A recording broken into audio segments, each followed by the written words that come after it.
Friends, question ये है कि मेरा इनका एसीएल लिगामेंट का रिकंस्ट्रक्शन हुआ है और एसीएल लिगामेंट के रिकंस्ट्रक्शन के लिए काफी तरह के ग्राफ्ट सोर्सेज यूज किए जाते हैं। यानी कि रिकंस्ट्रक्शन का फ्रेंड्स देखो, एक ये भी समझ लीजिए कि रिपेयर में और रिकंस्ट्रक्शन में क्या फर्क है। एसीएल रिपेयर या किसी भी चीज की रिपेयर तब होती है जब जो पार्ट फट गया उसको हम वापस स्टिच कर देते हैं, उसको वापस स्टिच करके ताकि वो हील हो जाए। और रिकंस्ट्रक्शन होता है कि जब वो पार्ट जो टियर हुआ वो रिपेयरेबल नहीं है या उसको रिपेयर करने से अच्छा रिजल्ट नहीं मिलने वाला है, तो हम रिकंस्ट्रक्ट करते हैं। रिकंस्ट्रक्शन मतलब दोबारा बनाना।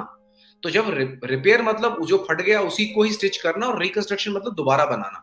जब हम दोबारा कोई भी लिगामेंट बनाते हैं तो उसके लिए हमें आपकी बॉडी से किसी ऐसे मांस के टुकड़े को या टेंडन को लेना पड़ता है जिससे कि आपका लिगामेंट दोबारा बनाया जा सके।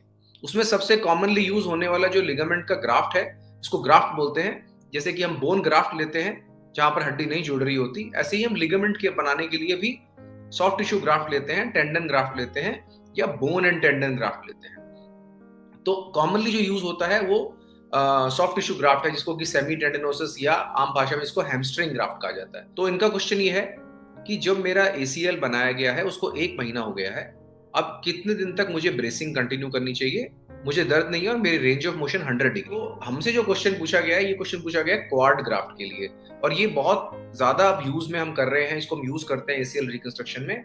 इसको सीक्यूटी या सेंट्रल क्वाड टेंडन ग्राफ्ट कहते हैं, और इसके अंदर बोन प्लग भी होता है। सो फर्स्ट ऑफ ऑल आपको अपने सर्जन की एडवाइस से चलना चाहिए, बट जनरली क्या आप फॉलो करते हैं कि 6 वीक्स तक ब्रेसिंग दी जाती है। जो बोन टेंडन ग्राफ्ट होता है उसकी bone to bone healing fast होती है as compared to a soft tissue graft.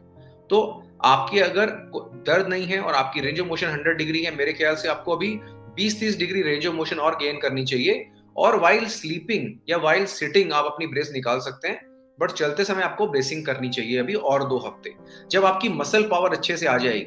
आमतौर पे क्या होता है कि एसीएल के टियर के बाद हमारी थाई की मसल्स वीक हो जाती हैं। आप देखेंगे जो लोगों को बहुत समय हो जाता है एसीएल टियर होके और वो उससे मैनेज करते रहते हैं सर्जरी से पहले, तो उनकी थाई भी एक पतली मोटी हो जाती है। तो यानी कि जिस साइड पे आपको एसीएल टियर है उस साइड पे आपकी जांग जो है पतली हो जाती है। तो अगर आपकी थाई मसल्स वीक हैं तो उनको भी बिल्डअप करना चाहिए before you start loading the graft without the brace. So आमतौर पे 2 हफ्ते और, यानी कि टोटल 1.5 महीना। बट फिर भी आपको अपने सर्जन से एक बार डिस्कस करना चाहिए कि आपकी मसल स्ट्रेंथ क्या थी सर्जरी से पहले, आपकी इंजरी को कितना टाइम हुआ था, और ऐसे ऐसी और कई चीजें होती हैं जिनको हम डिस्कस करके उसके बाद डिसाइड करते हैं कि कब हम आपको अलाउ कर सकते हैं विदाउट ब्रेसिंग, कब हम आपको अलाउ कर सकते हैं रनिंग, और कब हम आपको अलाउ कर सकते हैं वापस से अपने गेम में जाना।